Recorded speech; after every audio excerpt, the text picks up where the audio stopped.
আজকে আমি আপনাদেরকে দোয়া করার একটি গোপন টিপস শিখিয়ে দেব। অনেকের ক্ষেত্রেই দেখবেন যে এমনটা হয়, আপনি যখন দোয়া করতে যাচ্ছেন তখন সব কিছু ভুলে যাচ্ছেন। মানে দোয়া করার আগে আপনার অনেক কিছুর প্রয়োজন, অনেক কিছু লাগবে, অনেক কিছু আপনি বলতে চান। কিন্তু যখন আপনি আল্লাহর দরবারে হাত উঠাচ্ছেন, দোয়া করছেন, তখন সব কিছু কেন যেন ভুলে যাচ্ছেন আপনি। আবার যখন দোয়া করা শেষ হয়ে যাচ্ছে, তখন আবার সব কিছু মনে পড়ে যাচ্ছে। তো এই সমস্যাটা শুধু আপনার সঙ্গে হয় এমনটা নয়, আমার সঙ্গেও হয়। অনেক ক্ষেত্রে এমনও হয় যে অন্তরের মধ্যেও কোনো ফিলিংস আসে না। কিছু বলবেন, মুখে না হয় বলতে পারছেন না, কিন্তু অন্তরের মধ্যে যে ফিলিংস আসবে সেটাও কিন্তু আসে না। তো এই সমস্যা থেকে বাঁচার জন্য আমি আপনাদেরকে দুটো টিপস দেব।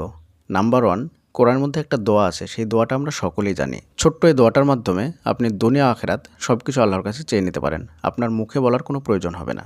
আপনার যদি সমস্যাটা এমন হয় যে আল্লাহর দরবারে হাত তুলে আপনি কিছু বলতে পারছেন না, সব কিছু ভুলে যাচ্ছেন, তাহলে আপনি বারবার এই দোয়াটা পাঠ করবেন। তাহলে এই দোয়ার মাধ্যমে আপনি সব কিছু আল্লাহর কাছ থেকে চেয়ে নিতে পারবেন। মানে এই দোয়ার মাধ্যমে সব কিছু আল্লাহর কাছে চাওয়া হয়ে যাবে।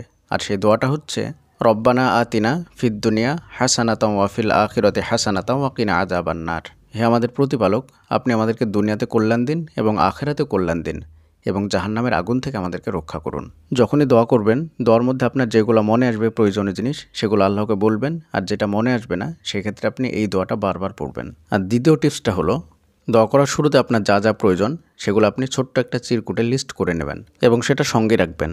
যখন দোয়া করবেন, তখন দোয়া করার সময় হাতে আপনি এই চিরকুটটা নিয়ে আল্লাহকে দেখে দেখে সব কিছু বলবেন। আমরা যেভাবে দোয়া করি সেভাবেই হাত দুটো আল্লাহর দরবারে তুলে হাতের তালুতে চিরকুটটা রেখে দেখে দেখে আল্লাহকে সব কিছু বলবেন।